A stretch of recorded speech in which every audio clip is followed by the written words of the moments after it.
और रूस यूक्रेन का युद्ध अब उस मोड़ पर पहुंच गया है जहां हमलों की गति विनाश की लहर दिखा रही है। तो रणनीतियां इशारा दे रही हैं कि इन हमलों का मकसद कुछ और है। यूक्रेन ने रूस की आर्थिक रीढ़ पर प्रहार किया, लेकिन रूस ने हमलों को गति बढ़ाने से ज्यादा बड़े हमलों पर फोकस किया। इन हमलों में पुतिन का मकसद भी यूक्रेन की शक्ति और ऊर्जा के स्रोत तबाह करना दिख रहा था, लेकिन सीमा पर रूस की हलचल बता रही है कि यूक्रेनी हमलों के जवाब में हमलों की गति मायने नहीं रखती, बल्कि एक क्षेत्र मायने रखता है जिसे हासिल करने के लिए पुतिन चाल चल चुके हैं। यूक्रेन ने डीप स्ट्राइक ऑपरेशन की गति बढ़ा दी, तो वहीं रूसी फौज के हमलों की रफ्तार घट गई। लंबी दूरी के हमले वाले अपने 40 दिन के अभियान से यूक्रेन ने रूस के दिल पर वार किया है। अपनी घातक FP5 फ्लेमिंगो क्रूज मिसाइलों से वोल्गोग्राद के टाइटन बैरिकेडी डिफेंस प्लांट पर हमला किया है। ये वो प्लांट है जो रूस की सबसे खतरनाक इस्कंदर M बैलिस्टिक मिसाइलों का निर्माण करता है। इसी प्लांट में यार्स जैसी इंटरकॉन्टिनेंटल मिसाइलों का निर्माण होता है।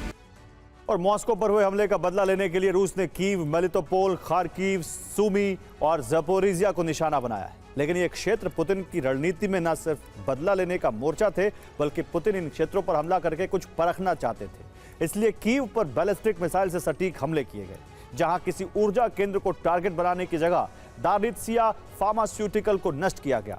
और इस हमले की कामयाबी से पुतिन को पता चल गया कि कीव का डिफेंस सिस्टम नाकाम किया जा सकता है। यह भी रूस को पता चल गया कि इस समय यूक्रेन पेट्रियट मिसाइल की भारी कमी से जूझ रहा है। यहां तक कि यूक्रेन के एंटी ड्रोन सिस्टम भी नाकाम हो रहे हैं, जो युद्ध की गति बढ़ाने में रूस के लिए मददगार साबित हो सकते हैं। रणनीति है सूमी और खार्किव को डिफेंसिव बफर जोन बनाना, ताकि बेलगोरोद को यूक्रेनी हमलों से बचाया जा सके। और इस रणनीति का दूसरा पहलू है खार्किव के पूर्व में ओसिकल नदी को पार करना, ताकि पूरे खार्किव को तोप खाने की रेंज में लाया जा सके।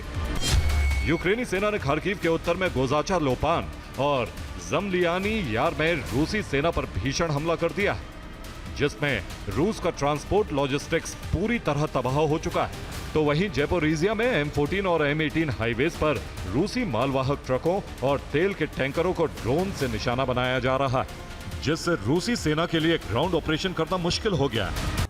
दरअसल पुतिन का मकसद उनके मास्टर प्लान को कामयाब करना है, और प्लान यह है कि यूक्रेनी सीमा के उन सभी हिस्सों में रूसी फौज को तैनात किया जाए जो रूसी सीमा से मिलते हैं।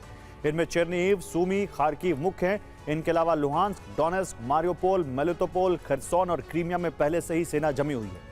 इन्हीं क्षेत्रों को मिलाकर पुतिन यूक्रेन के लिए एक ऐसा बफर जोन बनाना चाहते हैं जहां से यूक्रेनी सेना के लिए रूस को टारगेट बनाना मुश्किल हो जाएगा, क्योंकि इस समय इन्हीं क्षेत्रों में यूक्रेन के लॉन्चिंग पैड एक्टिवेट हैं। इसीलिए इन्हीं क्षेत्रों में यूक्रेनी लॉन्चिंग पैड ध्वस्त करने का अभियान जारी है।